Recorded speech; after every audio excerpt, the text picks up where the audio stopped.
The call came at 2 a.m., which told me everything I needed to know before I even answered. Happy news never comes at 2 a.m. Neither does casual conversation.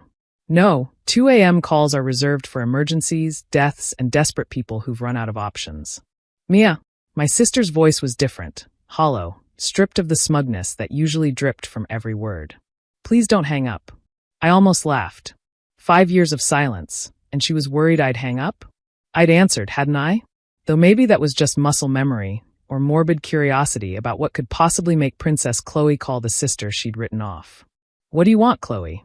I'm sick. A pause. Really sick. My kidneys are failing. I sat up in my studio apartment, the one I could barely afford on my retail manager salary, in the city where I'd planned to attend college before my dreams were sold for someone else's honeymoon. I'm sorry to hear that, I said, and I meant it. I wasn't a monster.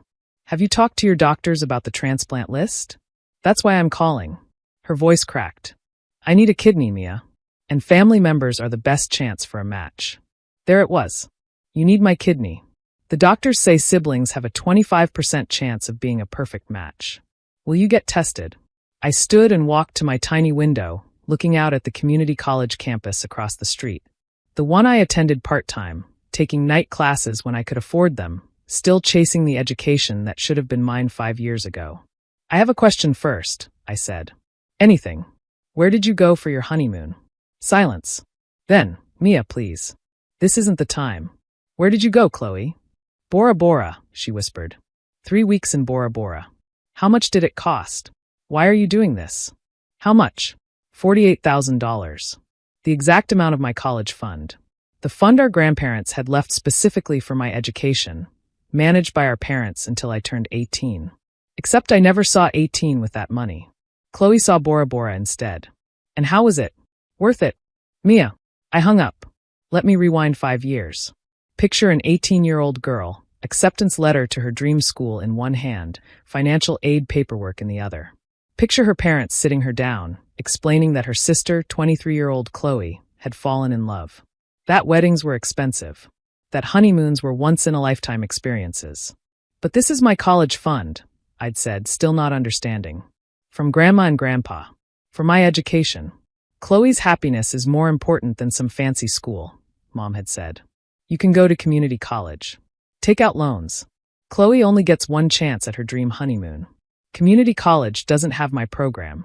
And loans will take me decades to pay off. Stop being selfish, Dad had added. True love matters more than a piece of paper. The paperwork was already signed.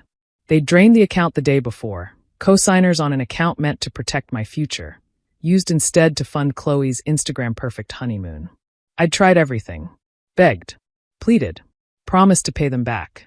Chloe had sat there, examining her engagement ring, a ring that cost another small fortune, and said, "It's not my fault Mom and Dad love me more. Not love me too. Just love me more." The truth delivered with a smile. I left home that night. Couch surfed with friends, worked 3 jobs, and started community college part-time. Every semester, I'd save enough for 1 or 2 classes. Every semester, I'd watch my former classmates post about their university experiences while I served them coffee at my morning job. Chloe posted too. Sunset pictures from Bora Bora. Champagne toasts. Overwater bungalows. #blessed. #living my best life. #dreams do come true. She never posted about the sister whose dreams paid for hers. My phone rang again. This time it was Mom.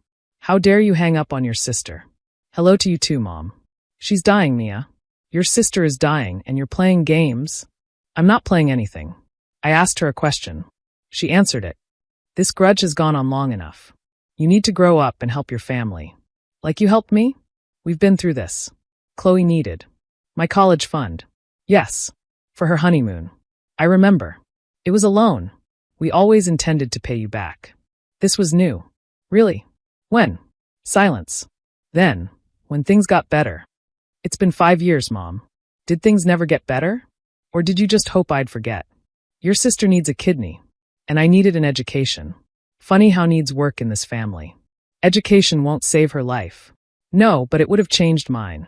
I hung up on her too. The calls kept coming. Dad. Aunts.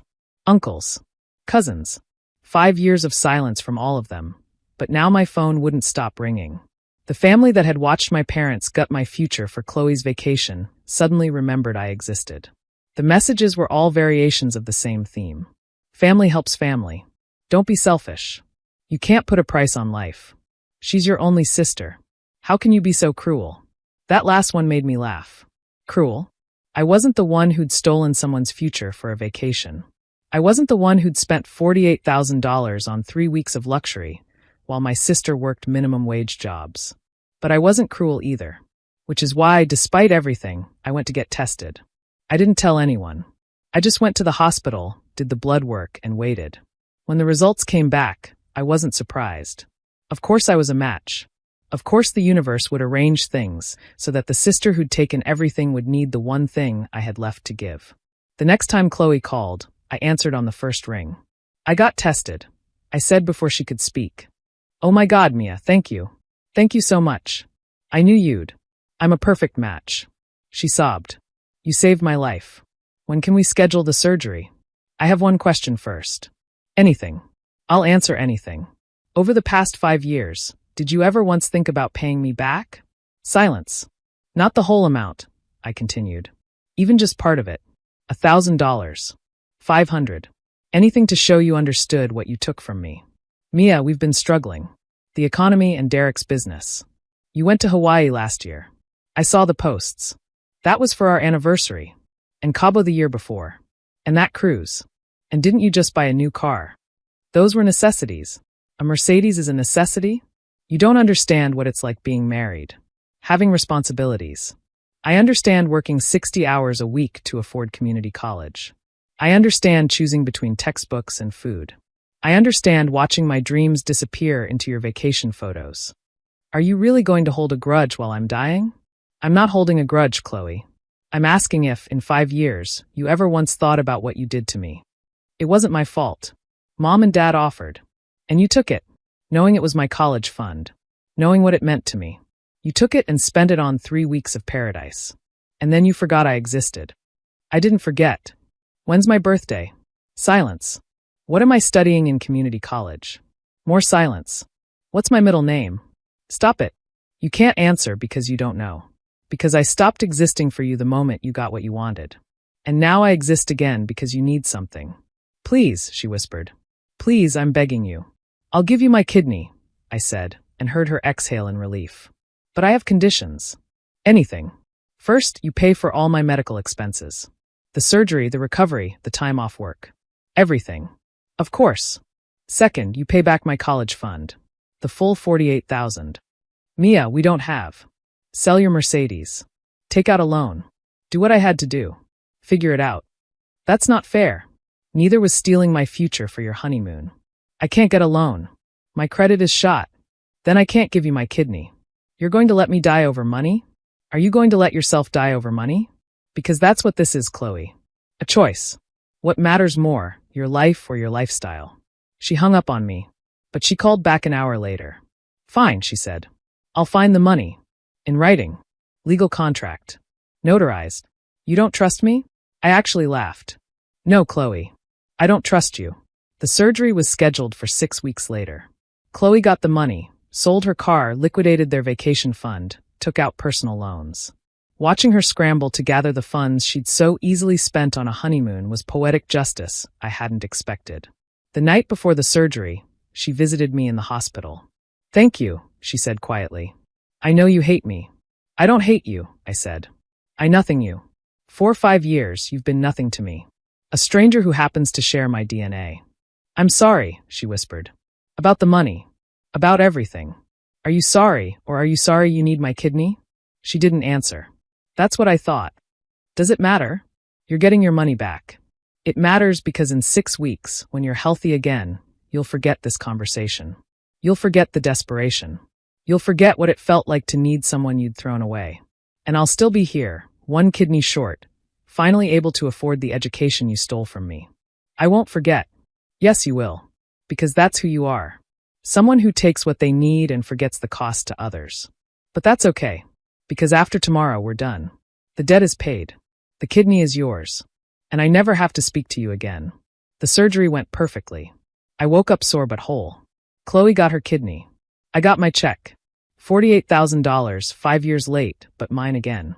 I started university the next semester. Full-time, finally. The acceptance letter from my dream school had expired, but I got into a good program. I was older than my classmates, scarred in ways they weren't, but I was there. Chloe tried to stay in touch at first. Gratitude, maybe, or guilt. But I meant what I said. We were done. I'd given her life, and she'd given me back my future. The transaction was complete. Mom still calls sometimes, says I'm heartless for cutting Chloe off after she did the right thing. I remind her that doing the right thing after exhausting all other options isn't noble. It's just desperate. The scar from the surgery faded, but I still see it sometimes when I'm getting dressed. A reminder of the price of my education, literally written on my body, but also a reminder that I survived, that I chose my future over their comfort. Last I heard, Chloe's doing well. The kidney took and she's healthy. She posts about being grateful for second chances, about the importance of family, about how life is precious.